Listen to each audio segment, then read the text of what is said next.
Picture this. A 9-year-old girl packs a bag, walks right out of her front door in the middle of the night, and vanishes into a storm. It's been over 20 years, and still nobody knows why.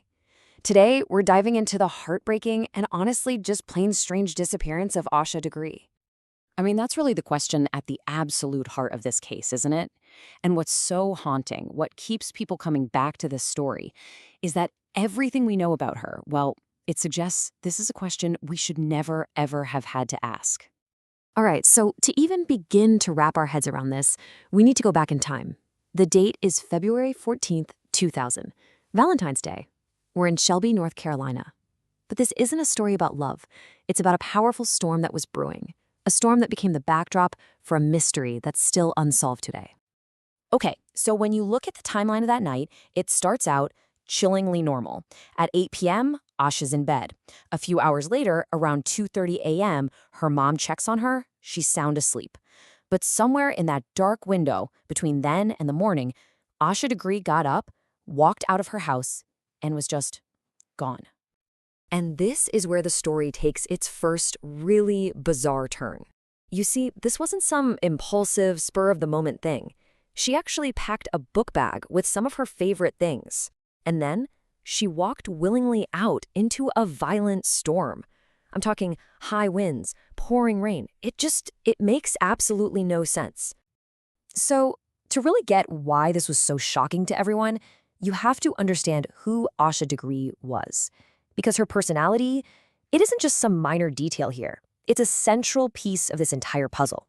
By all accounts, from her teachers to her family and friends, Asha was a cautious, bright, really responsible kid. She came from a good, stable, loving home, strict but caring parents. She wasn't a risk taker at all. In fact, she was known for being pretty shy and always well-behaved. And that's the core contradiction of this whole case. What she did that night was completely 100% out of character. This wasn't some rebellious child acting out. This was a shy, cautious girl, a girl who was reportedly afraid of the dark. So the question is, why on earth would she walk right into it, all alone? Okay, so naturally, a massive search kicks off. And in those first critical hours and days, a few really strange clues started to pop up, painting a very, very confusing picture of what happened after she walked out that door. And this is likely the last confirmed sighting of Asha Degree. A few truck drivers saw a little girl walking along the highway in the storm. One of them actually got so concerned he circled back to check on her. But when he got close, she didn't ask for help. She bolted. She ran off the road, into the dark woods, and just vanished. 9 days later, searchers got their first real clue. They found her hair bow and some pencils in a nearby shed. It was huge because it proved she'd been there, maybe trying to get out of the storm. But after that, nothing. The trail went completely cold for more than a year, a total standstill. So yeah, for over a year, absolute silence. The leads dried up, the case went cold, it seemed like we might never know what happened. And then, a construction worker made a discovery that would blow the case wide open again. Yeah, fast forward to August 2001. A construction crew is digging along Highway 18, and they unearth something. It's Asha's book bag. But here's the crucial detail, the part that changed everything. It was found buried almost 30 miles from her home. Let that sink in.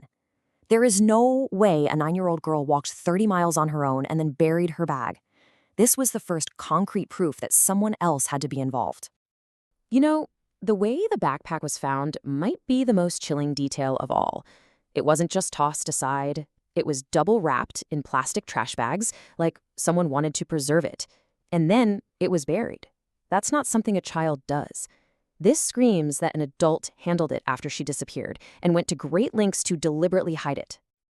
So you can imagine this discovery completely reframed the entire investigation. The question wasn't just, why did she leave anymore? Now the big question was, who did she meet after she left? And this basically leaves investigators with two main and equally painful theories. Theory 1, she did run away on her own. Maybe she was upset about losing a basketball game, or maybe she was trying to imitate a story from a book she'd been reading, and then, tragically, she ran into the wrong person.